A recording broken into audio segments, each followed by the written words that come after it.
আমার দেশের বুকে হাত বেঁধে নামাজ পড়ে এক মুসলমান আছে, আল্লাহ মুনাফিক আছে, ওরা ওয়াজ করে কয় নবীর কবরকে কবর বলতে হবে, রওজা বলা হারাম। যারা রসুলের কবর মুবারক রওজা মুবারককে রওজা বলতে চায় না, রওজা মনে করে না, তারা মূলত আল্লাহর কোরআন মানে না। কি কথা কর না কেন, ঠিক কিনা? এগুলি সব শয়তানের সেনা। সচ্চে মুসলমান ওরা, নামে মুসলমান, ইমানদারের ইমান নিয়ে করছে যারা খেলা, ওরাই তো আসলে এজিদেরই চেলা। দাড়ি টুপি পাগড়ি আছে, দেখতে মাওলানা, ভিতরে নাই নবী প্রেম, ইয়াজিদে ভরা। আরে কেউ যদি কোরআনের আয়াত বুঝে তাহলে তো বুঝতেই হবে খাজা বাবা আজমিরের কবর রওজা হয়ে গেছে। কি কথা কর না কেন? কেউ যদি কোরআনের আয়াত বুঝে, নফসে মুতমাইন্নার আয়াত যদি বুঝে, ইরজিই ইলা রাব্বিকি রাদিয়াতাম মারদিয়া, তুমি আল্লাহর সন্তুষ্টির দিকে আসো। আহা, মুজাদ্দিদ আল ফিসানির কবর আল্লাহ রওজা বানাই দিলেন, খাজা বাহাউদ্দিন নকশবন্দ বুখারীর কবর রওজা হয়ে গেল, হুজুর গাউসে পাক মুহিউদ্দিন আব্দুল কাদের জিলানীর কবর রওজা হয়ে গেল, আল্লাহর ওলি সাহাবায়ে কেরামের কবর আল্লাহ রওজা বানাই দিল। একবার জোরে বলা যাবে কি মারহাবা? আরে নবীর কদমের গোলামের জন্য যদি নবীর গোলামের কবর রওজা হয়, তাহলে মনিবের কবর কি হতে পারে? কানার ঘরের কানা।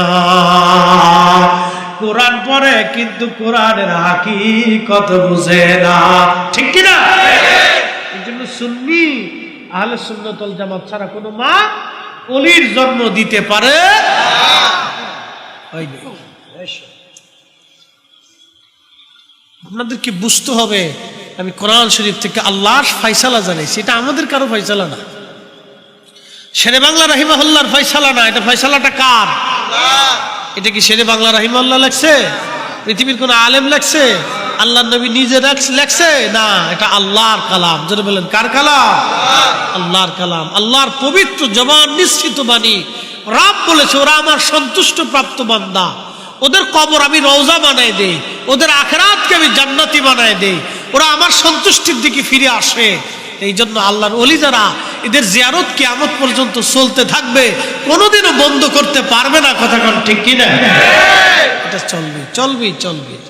এই জন্য আল্লাহকে খুশি করে যান, আল্লাহকে সন্তুষ্ট করে যান, আল্লাহর রাজামন্দি হাসিল করেন, নবী পাকের কদম মুবারকের গোলাম হয়ে যান, গোলামিতে নেসার হয়ে যান। এই জন্য আল্লামা ইকবাল কত চমৎকার লিখেছেন, কে ওফা তুনে মুহাম্মদ से तू हम तेरे ये जा चीज ही किया लोह कौलम तेरे भला गल्ला बिकमालिही कशफ तुजा बिजमा हसनत जमीउ क़सालिही सल्लु। বন্ধু আমার, হাটহাজারীর মুসলমান, খুবই মনোযোগ দিয়ে শুনবেন। আমি কোরআন শরীফ থেকে একটা আয়াতের মর্ম বুঝাইলাম। আহা, যখন জিব্রাইল আজরাইল আলাইহিস সালাম আসে, আল্লাহর হাবিব বললেন, মায়ের কোলের ভিতরে দুগ্ধ পান করতে করতে দোলনায় দুলতে দুলতে মার কোলের মধ্যে সন্তান যেমন ঘুমায় পড়ে, ইমানদারদের মৃত্যুটা ওই রকম হয়ে যাবে। আল্লাহর নবীকে দেখতে দেখতে তাদের মরণ এসে যাবে, আল্লাহর হাবিবের জিয়ারত তাদের নসিব হয়ে যাবে। সুবহানাল্লাহ বলা যাবে? সুবহানাল্লাহ। প্রশ্ন রাখতে পারেন, ফরিদ হুজুর মরণের সময় কি নবী আসতে পারে? হ্যাঁ পারে। আর বাস্তব প্রমাণ হাদিসে কারিমা থেকে আপনাদেরকে শোনাই। ইমামে মাকাম, শহীদে কারবালা, সুলতানে কারবালা ইমাম হুসাইন রাদিয়াল্লাহু আনহু যখন কারবালার ময়দানে শহীদ হয়ে গেলেন, আসরের নামাজের পরে ঠিক এই সময় আব্দুল্লাহ ইবনে আব্বাস হেরেম শরীফে কাবা শরীফের সঙ্গে হেলান দিয়ে ঘুমিয়ে পড়লেন। বর্তমান যে বাইতুল্লাহ, এত মানুষ তো তখন ছিল না, তিনি কাবা শরীফের সঙ্গে হেলান দিয়ে ঘুমিয়ে পড়লেন। স্বপ্নের মধ্যে দেখতেছে আল্লাহর নবীজির হাত মুবারকের মধ্যে রক্ত, নবীজির শরীর মুবারকের মধ্যে ধুলাবালি, গা মুবারকের মধ্যে এই আপনার জুব্বা মুবারকের উপরে ধুলাবালি লাগা, চুল দাড়ি মুবারক এলোমেলো দেখা যায়। আল্লাহর হাবিব তিনি দৌড়াইয়া কাবা শরীফের দিকে আসতেছেন, আর চোখের পানি ফেলে ফেলে নবীজি কাঁদতেছিলেন। ইবনে আব্বাস নবীজির আপন সাহাবী, নবীজির আপন চাচাতো ভাই ছিলেন, রাইসুল মুফাসসিরিন, কোরআনের সবচেয়ে বড় মুফাসসির তিনি বলতেছেন, আমি স্বপ্ন দেখি কাবার থেকে নবীজি কেঁদে কেঁদে দৌড়ায় দৌড়ায় আসি। আমি জিজ্ঞেস করলাম, ইয়া রাসূলুল্লাহ, আপনার চোখে পানি কেন? চুল দাড়ি মুবারক এলোমেলো কেন? আপনার গা মুবারকের মধ্যে ধুলাবালি লেগে আছে কেন? হুজুর, এইভাবে দৌড়ায় দৌড়ায় কেঁদে কেঁদে আসতেছেন কেন? আমি ইবনে আব্বাস তো আপনাকে জীবনে কোনোদিন এরকম দেখি নাই, আপনি কেন এইভাবে কাঁদতেছেন? আল্লাহর হাবিব কেঁদে কেঁদে বলে, ইবনে আব্বাস, মক্কাতুল মুকাররমায় খবর দাও, আমার হুসাইন আর দুনিয়াতে নাই। আমি আমার হুসাইনের শাহাদাতের সময় আমি আমার হুসাইনের পাশে ছিলাম। আমি আমার হুসাইনের রক্তগুলি নিয়ে, হুসাইনের সাথীদের রক্ত নিয়ে আল্লাহর আদালতে যাচ্ছি। একবার জোরে বলা যাবে কি আল্লাহু আকবার? চিৎকার করে বলবেন কি ইয়া রাসূলুল্লাহ? তাহলে আশিকের ইন্তেকালের সময় নবী আশিক কি আসে না? হে সব গুনবদ ওয়ালে मंजूर दुआ करना, जब वक्त नजर आए आका दीदार अता करना, दीदार अता करना। मैं कब्र अंधेरी में घबराऊंगा जब तन्हा, इमदाद मेरी करने आ जाना रसूल अल्लाह, इमदाद मेरी करने आ जाना रसूल अल्लाह।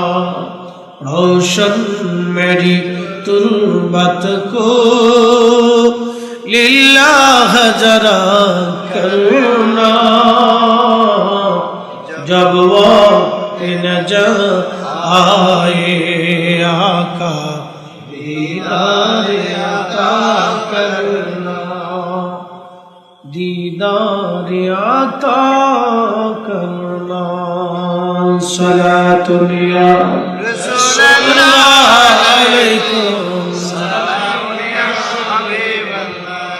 अल्लाहुम्मा सल्ली अला सय्यिदिना मौलाना मुहम्मद व अला आलि सय्यिदिना मौलाना।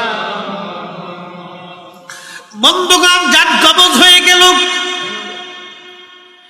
পাপিষ্ঠদের রূহ, খবিসদের রূহগুলি নিয়ে যাওয়ার সময় ফেরেশতারা জাহান্নামের কাপড় দিয়ে পেঁচিয়ে যখন নিয়ে যায়, তামাম সৃষ্টিতে দুর্গন্ধ ছড়ায় যায়।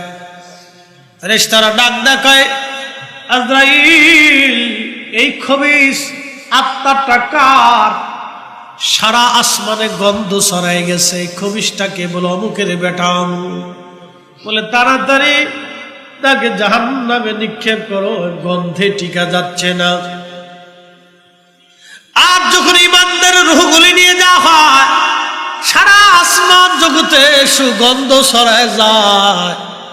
ফেরেশতারা ডাক ডাকে, আজরাইল, এই নফসে মুতমাইন্নার অধিকারী কে? কোন ব্যক্তি যার সুগন্ধ তামাম আসমান জগতে ছড়ায় গেল? তখন আজরাইল বলতেছে, অমুকের বেটা অমুক, বলে তাড়াতাড়ি তাকে জান্নাতে নিয়ে যাও।